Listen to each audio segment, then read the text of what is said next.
Hello बच्चों, हम लोग देख रहे थे कुछ न्यूमेरिकल्स जो कि आधारित था वेव नेचर और पार्टिकल नेचर ऑफ किसके, तो इलेक्ट्रोमैग्नेटिक रेडिएशंस।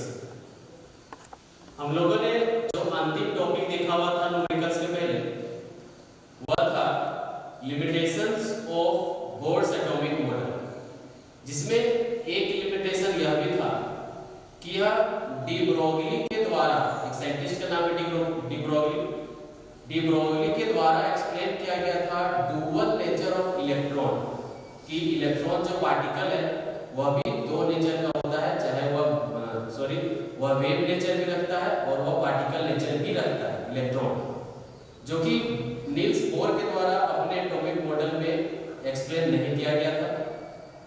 तो इसको हम सबसे पहले देखेंगे कि डी ब्रोगली के द्वारा डुअल नेचर ऑफ इलेक्ट्रॉन को कैसे एक्सप्लेन किया गया। तो देखते हैं इसको।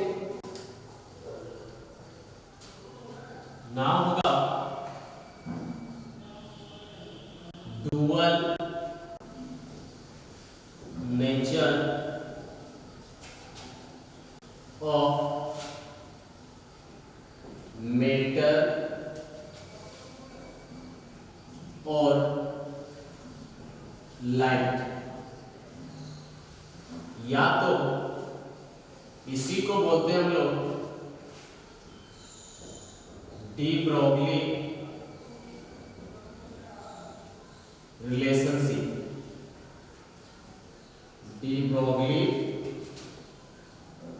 रिलेशनशिप, डी ब्रोगली साइंटिस्ट का नाम है, जो बताया कि जो मैटर के पार्टिकल्स, मैटर के मुख्य पार्टिकल्स कौन है, इलेक्ट्रॉन, प्रोटॉन और न्यूट्रॉन, और लाइट, दोनों मैटर का पार्टिकल्स भी और लाइट भी दो नेचर के होते हैं।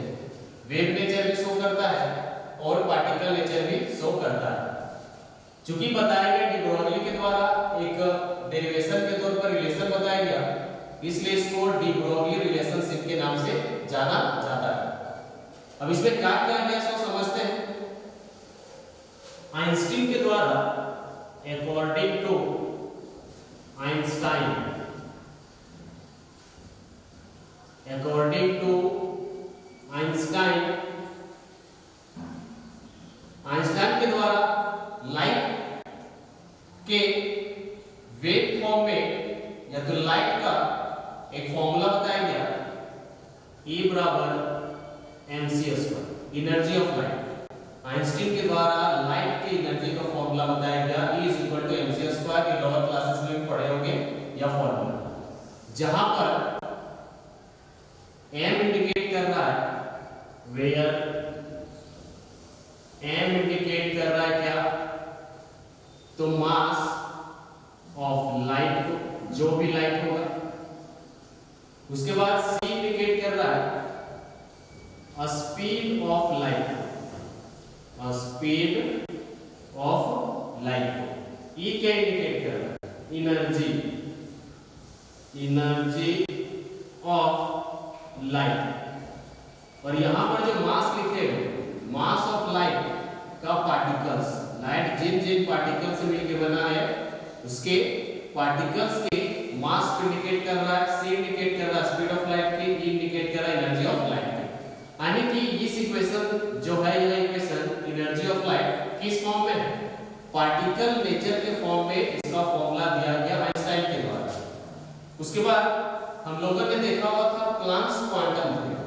प्लैंक्स क्वांटम थ्योरी में हम लोगों ने देखा कि वेव नेचर से भी हम लोग जो है उसका एनर्जी कैलकुलेट कर सकते हैं, और उसका यह था अकॉर्डिंग टू प्लैंक्स, जो इलेक्ट्रोमैग्नेटिक रेडिएशंस होते हैं उसका एनर्जी कैलकुलेट कर सकते हैं। E = h new, E = h new. E क्या इंडिकेट कर रहा है, एनर्जी ऑफ लाइट, h क्या इंडिकेट कर रहा है, प्लैंक्स कांस्टेंट, न्यू क्या इंडिकेट कर रहा है, फ्रीक्वेंसी ऑफ लाइट। तो लिख सकते हैं हम लोग यहां पर वेयर E इंडिकेट कर रहा है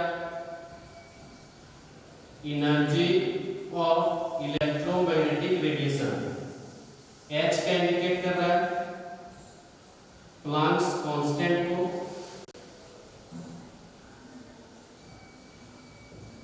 उसके बाद म्यू इंडिकेट कर रहा है frequency of electromagnetic radiation.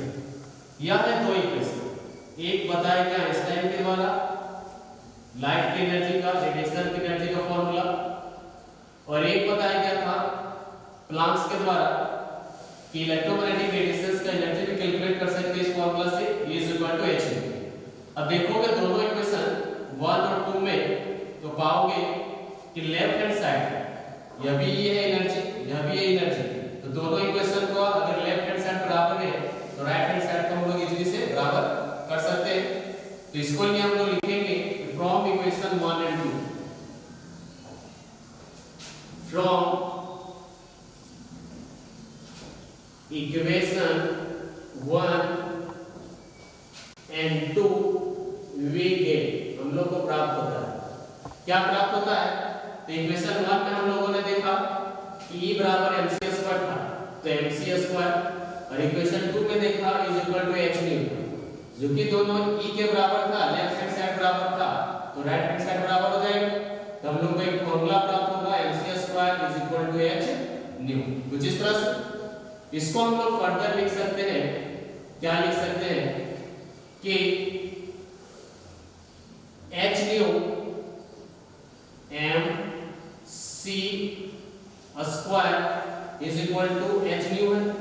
New को हम लोग नीचे ले जा सकते हैं, तो न्यू को नीचे ले आते हैं, या तो पहले इसको कर लेते हैं, क्या हो जाएगा mc² /न्यू = h।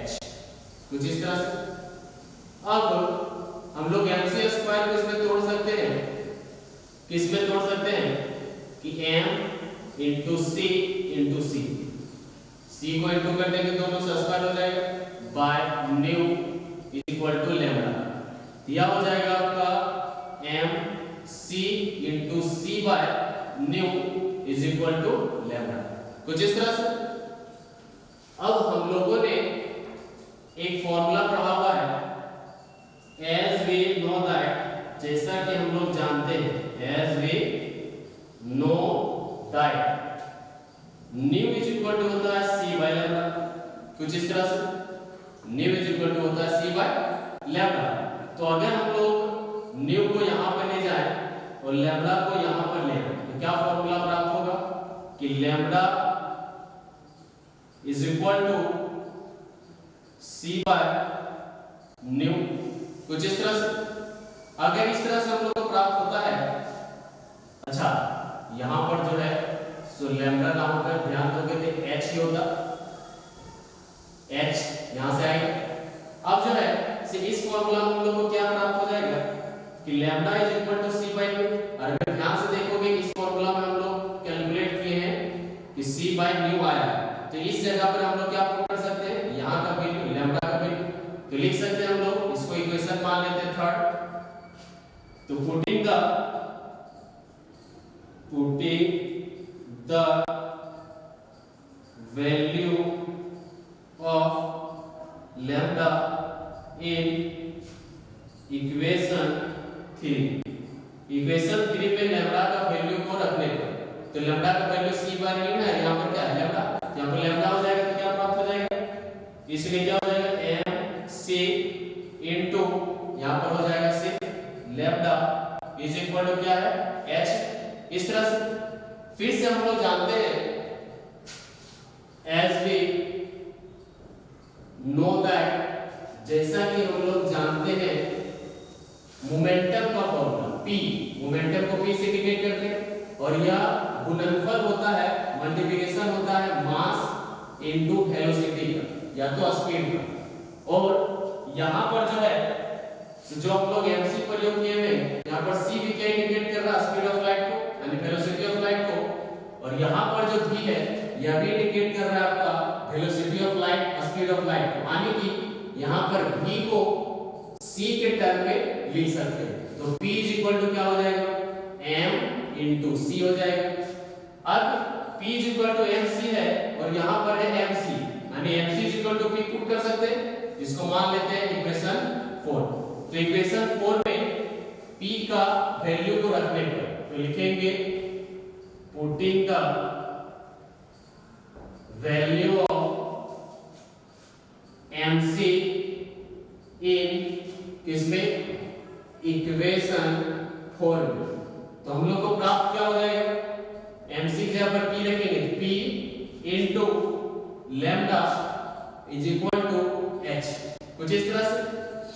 इसलिए लैम्डा इज इक्वल टू हो जाएगा H by P, lambda is equal to H by P, जहां पर वेयर P क्या इंडिकेट कर रहा था, मोमेंटम, संवेग, मोमेंटम ऑफ लाइट को।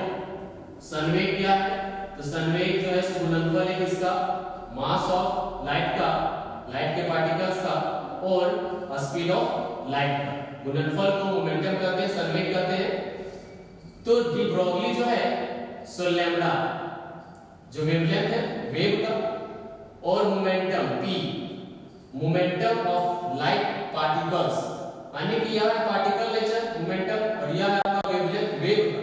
तो वेवलेंथ और मोमेंटम के बीच के रिलेशन से यह बताता है कि जितने भी मैटर के पार्टिकल्स हैं या तो लाइट है, सभी के पास दो तरह के नेचर होते हैं, वेव नेचर और दूसरा पार्टिकल्स नेचर।